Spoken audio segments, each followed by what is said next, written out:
అప్పులు పుట్టడం లేదు, ఆదాయం లేదు. మరి ముందు ముందు మరి కష్టం, పరిపాలన కూడా చాలా కష్టంగా అనిపిస్తోంది. ఎఫ్ఆర్బిఎం పరిధి కూడా దాటిపోయింది, ఇక అప్పు అనేది ఒక్క రూపాయి కూడా రాదు అంటూ ఇక తన నిస్సహాయత అంటే ఎప్పుడైనా గత 5 సంవత్సరాల్లో జగన్మోహన్ రెడ్డి గారు ఏనాడైనా అన్ని పథకాలు అమలు చేస్తూ నవరత్నాలన్నీ కూడా అమలు చేస్తూ ఏ ఒక్క రోజైనా ఈ బేద పలుకు పలికారా? సాధారణంగా జరిగేటువంటి ప్రతిదాన్ని కూడా తన పబ్లిసిటీ కోసం తనకు అనుకూలంగా ఒక ఈవెంట్ గా మార్చడం అనేది చంద్రబాబుకి ఫస్ట్ నుంచి ఉన్నటువంటి విద్య, అతనికి అబ్బినటువంటి విద్య అది.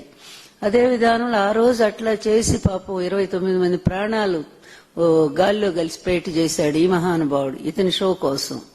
అదేవిధంగా ఇప్పుడు కూడా మళ్ళీ ఈవెంట్ ప్రారంభించారు. నాడు నేడు స్కూలు అద్భుతంగా జగన్ గారు దాన్ని ఆధునీకరణ చేస్తే నిన్న అదే స్కూల్కి వెళ్లి ఇది తండ్రి ముందు కొడుకు పోయాడు, విద్యాశాఖ మంత్రి అట ఆయన.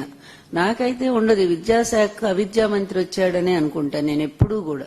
విద్యాశాఖ కరెక్ట్ మినిస్టర్ రాలేదు, అందువల్లనే అంత కుంటుపడిపోయింది. స్కూల్స్ లో పిల్లలు వెళ్తున్నారా అండి? ఎంత శాతం? దాదాపుగా 1/4% పిల్లలంతా తగ్గిపోయారు.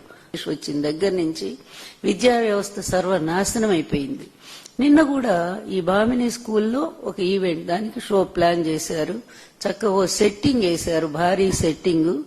ఏదో రాజు వేడలే రవితేజములరా అన్నట్టుగా ఈ రాజుగారు బయలుదేరారు పెద్ద గొప్పగా. ఏదో ఈ విద్యా వ్యవస్థ అంతా తన భుజాల మీద మోస్తున్నట్టుగా, తను చాలా కష్టపడుతున్నట్టుగా, చెమట దుడుచుకుంటూ నానా ఇబ్బంది, 18 గంటలు నేను వీళ్ళ కోసమే పనిచేస్తున్నా అన్నట్టు ఫోజ్ ఇచ్చుకుంటా ఆ విధంగా ఆయన వస్తే ఆయన వెళ్లారు. అది మామూలుగా ఏంటి, పీటీఎం అంటే పేరెంట్స్ టీచర్స్ మీటింగ్. అది సర్వసాధారణంగా అన్ని ఎప్పుడు కూడా జరిగేటువంటిది. దానికి అంత పెద్ద షో ఎందుకండి, అంత పెద్ద పబ్లిసిటీ ఎందుకు? మనకి డిజిటల్ బోర్డు ఎవరిదంటే జగన్మోహన్ రెడ్డి గారు ఏర్పాటు చేసిందే స్కూల్లో. ఆ బోర్డు దొరకలేదేమో అప్పటికప్పుడు వాళ్ళకి, అదే తీసుకొచ్చి పెట్టుకున్నారు. అలాగే బెంచెస్, మళ్ళీ ఆ బెంచెస్ కూడా స్కూల్లో బెంచెస్ తీసుకొచ్చి అక్కడ ఏర్పాటు చేసుకున్నారు. వాటిని చూసినట్టుగా ప్రజాధనాన్ని దుర్వినియోగం చేసుకుంటూ మీరు విహారయాత్రలు చేస్తున్నారు. అసలు ఇంత అసమర్థుల్ని ప్రపంచ రాజకీయ చరిత్రలో ఇంతవరకు ఎవరు కూడా చూడలేదండి.